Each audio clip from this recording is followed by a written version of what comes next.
Now let us move to the second part of quantum numbers. We have already discussed principal quantum number and introduction to quantum numbers. Then we have azimuthal quantum number. We know that energy shells or energy levels contain subshells, and orbitals of these subshells have different shapes, and electrons present in them have different angular moment. Since when they move in different directions, for example, we have dumbbell shape, we have spherical shape, so their angular moments are different. The angular moment, since it contributes towards the total energy of the electron, the total energy of electron depends upon the movement of the directional movement of electron. Therefore, the electrons present in different subshells have slightly different energies. Even when we say that the energies, the electrons present in a particular energy level have almost similar energy, but owing to their different angular moments, different directional moments, they have slightly different energies. So that is that is shown by azimuthal quantum number. It is designated by L, small l. We write it by small l, and its values are derived from the value of n. N is principal quantum number. It has all values from 0 to n minus 1, and numerically it is equal to value of L. For example, we have n is equal to 1. L has all values from 0 to n minus 1, so it has only one value, that is 0. Similarly, when n is equal to 2, L has two values, 0 and 1. When n is equal to 3, L has three values, 0, 1 and 2.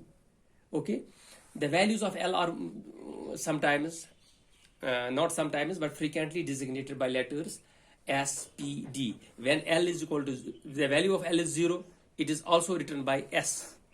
When L is equal to 1, it is written by P, and when L is equal to 3, when L is equal to 2, it is written by D, and L is equal to 3 is written by F. Okay, and then we have another quantum number, that is magnetic quantum number.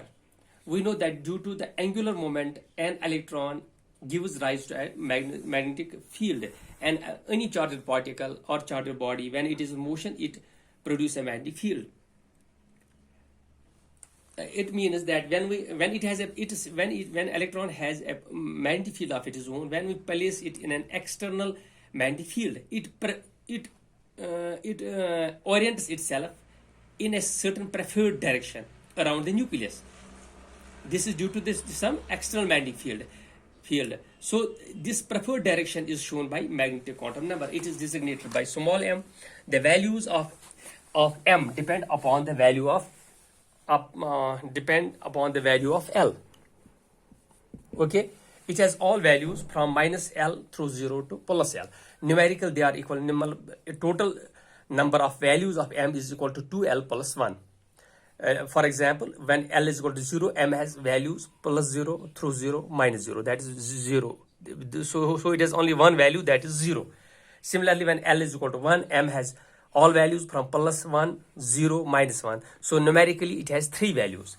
And when L is equal to 2, m has all values from plus 2, plus 1, 0, minus 1 and minus 2. These basically give us atomic orbitals. So magnetic quantum number gives us orbitals. For example, if we have L is equal to 1, it has three values, plus 1, 0 and minus 1. L1 means it is p subshell, and it has three orbitals, plus 1, 0 and minus 1, and we also designate them px, py and pz. Similarly, when L is equal to 2, it means this is d subshell. D subshell has five orbitals, plus 2, plus 1, 0, minus 1 and minus 2. These are also written as dxy, dyz, dzx and dx square, y square and dz square. Okay, then we have a spin quantum number. We know that each orbital can accommodate at the maximum 2 electrons, which spin in opposite directions, since they have also their magnetic field of their own due to their spin moments, and this due to this this magnetic field, they cannot the electrons of same spin cannot be accommodated in the same orbital. So they have different spins. One spin is in clockwise direction, another spin is in anti-clockwise direction.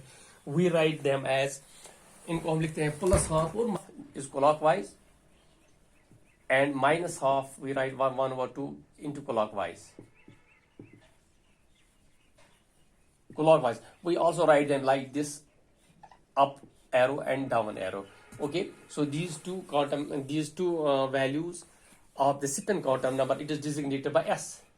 spin quantum number gives us the this spin moment or the rotation of the electron. So when we give the values of all the 4 quantum numbers, so we can exactly know where this electron, in which shell it lies, in which subshell it lies, and which orbital it lies, and what is the what is the spin moment of whether it